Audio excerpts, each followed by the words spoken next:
Hi friends, welcome to కొత్తగా చందమామ కథలు. ఇవాళ మనం నేను మూర్ఖుణ్ణే అనే కథ చెప్పుకుందాం. చిరకాలం కిందట ఒక ఊర్లో శిలాముఖుడు అనే షావుకారు ఉండేవాడు.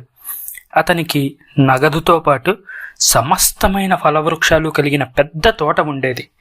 ఆ పెద్ద తోటలో ఒక మూలన చిన్న పూరిపాక వేసుకొని అందులో అతను కాపురం ఉంటూ ఉండేవాడు. శిలాముఖుడు గడ్డు పిసినారి.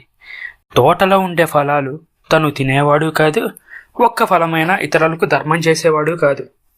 చెట్టు కాయలు కొయ్యడానికని కూలి వాళ్ళని నియమించాడు శిలాముఖుడు. ఒకసారి ఏం జరిగిందంటే, విరగగాసి నేలకు వేలాడుతున్న మామిడికాయలను కూలీలు కోసి బుట్టల్లో నింపుతున్నారు. కూలీలు కోసి పడేస్తున్న ప్రతి కాయని శిలాముఖుడు జాగ్రత్తగా లెక్కిస్తూ పావల, ₹1 ముప్పావల అంటూ వెలలు కట్టి గణిస్తున్నాడు. అంతలో ఒక కూలివాడు దోరగా ఉన్న మామిడికాయ తీసి కొరకబోయాడు. వాణ్ణి చూస్తూనే శిలాముఖుడు, అబ్బీ, ఆ కాయ ఖరీదు ₹1, నీ కూలి ₹1, రేపు వచ్చి పనిచేస్తే నీ బాకీ తీరిపోతుంది అన్నాడు. కూలీవాడు నివ్వెరపోయాడు.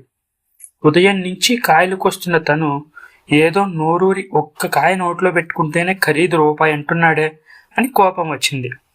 శిలాముఖుడు, కూలీవాడు మాట పెంచుకున్నారు. నానా తిట్లు తిట్టుకున్నారు. అలా వారిద్దరి మధ్య గొడవ ముదిరి పెరిగిపోయింది. చేతులు కలిశాయి. కూలీవాడు రెచ్చిపోయి శిలాముఖుడిని పిచ్చి కొట్టుడు కొట్టాడు. దాంతో శిలాముఖుడికి బీభత్సంగా కోపం వచ్చేసింది. అప్పటి నుంచి తోటలో ఉన్న కాయలు కొయ్యకుండా అలాగే ఉంచేశాడు. అయితే అప్పుడప్పుడు ఆ పండ్లను చూస్తే నోరు ఊరేది. ఎంత లేదన్నా ఒక్క మామిడి పండు 4 అణాలు చేస్తుంది. అంత ఖరీదు గల పండు తిని వేస్తే ఇంత రాబడి నాకు నష్టమే కదా అని అంతలోనే అనిపించేది.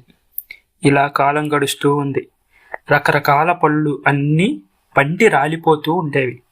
శిలాముఖుడు మాత్రం అలా చూస్తూ ఊరుకునేవాడు వాటి వైపు.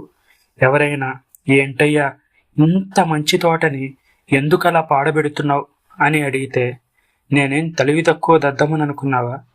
ఈ కూలి వాళ్ళని చచ్చినా నమ్మకూడదు. కాయలు కొయ్యండ్రా అంటే కోసి తిన్నన్ని తినేస్తుంటారు. అలా తిన్న వాటికి డబ్బు కట్టమంటే మీదకు వస్తారు. ఎందుకు వచ్చిన బాధ అనేవాడు. ఒకనాడు శిలాముఖుడు తోట చుట్టి వద్దామని బయలుదేరాడు. అసలు తోట మొత్తం మీద ఎన్ని చెట్లు ఉన్నాయి, ఏ చెట్లు ఎన్నేసి ఉన్నాయి, ఏ చెట్టుకు ఎన్ని కాయలు కాశాయి, ఇందులో రాలిపోయినవెన్ని, కుళ్ళిపోయినవెన్ని, పండిపోయినవెన్ని, కొమ్మల నుంచి వేలాడుతున్నవి అన్ని. ఈ విధంగా అతను అనేక రకాల లెక్కలు వేయసాగాడు.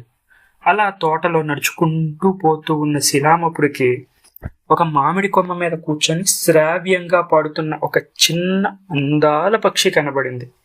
ఆ పక్షి చూడడానికి పిచ్చుకంతే ఉంది, కానీ దాని తోకకి మాత్రం ఇంద్రధనుస్సులో కనబడే రంగులన్నీ ఉన్నాయి.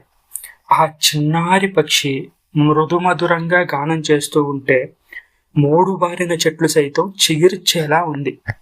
ఆ మధురమైన జ్ఞానం విని శిలాముఖుడు తన్మయుడైపోయాడు. వెనకాలే చప్పుడు చేయకుండా వెళ్ళి ఆ చిన్నారి పక్షిని ఒక్కసారిగా గుప్పిట్లో బంధించాడు. అయితే ఆ చిన్నారి పక్షి గిలగిలా కొట్టుకోలేదు. కోపంతో శిలాముఖుణ్ణి పొడవను కూడా లేదు. శిలాముఖ, నన్ను విడిచిపుచ్చావంటే నీకు లాభించే 3 దివ్య సూక్తులు వినిపిస్తాను అని మానవ భాషలో మాట్లాడింది. పక్షి నోట్లో నుంచి ఈ విధంగా మానవ భాషలో, అది కూడా తెలుగులో మాటలు వినపడేసరికి శిలాముఖుడు తత్తరపాటు చెందాడు. నిజంగా నాకు లాభం లభించే సూక్తులే చెప్తావా అని తిరిగి అనుమానంతో ప్రశ్నించాడు. లాభించడం అంటే ధన రూపంలోనే కదా అని శిలాముఖుడు అనుకున్నాడు. అవును, నిజంగా లాభించే సూక్తులే చెప్తాను అన్నది ఆ పక్షి. మారు మాట్లాడకుండా శిలాముఖుడు వెంటనే ఆ చిన్నారి పక్షిని తన గుప్పెట్లో నుంచి అలా వదిలేశాడు. వెంటనే అది ఎగిరిపోయింది. లాభం అన్నమాట ఎప్పుడైతే చెవిన పడిందో ఆ క్షణంలోనే అతనికి ఉన్న కాస్త ఇంగిత జ్ఞానం కూడా పోయిందన్నమాట. ఆ పక్షి రివ్వుమని ఎగిరిపోయి సమీపాన ఉన్న మామిడి చెట్టు కొమ్మ మీద వాలింది. శిలాముఖుడు నోరు తెరుచుకొని ఆ పక్షి ఏం చెబుతుందా అని చెవులు విరిక్కించి వినడానికి సిద్ధంగా ఉన్నాడు. ఇదిగో నేను చెప్తానున్న సూక్తుల్లో మొదటిది, లేని దాని కోసం విచారించకు అని చెప్పింది ఆ పక్షి. అయ్యో, ఈ మాత్రం నాకు తెలీదా? ఇలాంటి సూక్తులన్నీ నేను నిక్కర్లేసుకునే వయసులోనే చదివేశాను. నీ పిచ్చి కబుర్లు వినేందుకు నేను మూర్ఖుణ్ణి కాదు అన్నాడు శిలాముకుడు కోపంగా. శిలాముక, నువ్వు నిజంగా మూర్ఖుడివే. కాకపోతే అంతసేపు నన్ను గుప్పిట్లో ఉంచుకొని కూడా నా శరీరంలో ఏకంగా మణుగు బంగారం ఉన్న సంగతి గ్రహించనే లేకపోయావే అంది పక్షి. అప్పుడు శిలాముకుడు, మణుగు బంగారమే? ఒక్క మణుగు? అయ్యో, నిన్ను వదిలిపెట్టి ఎంత పెద్ద పొరపాటు చేశాను. నా జీవితంలోనే నేను ఇంత పెద్ద పొరపాటు ఎప్పుడూ చేయలేదు అని ఎంతగానో విచారించాడు శిలాముకుడు.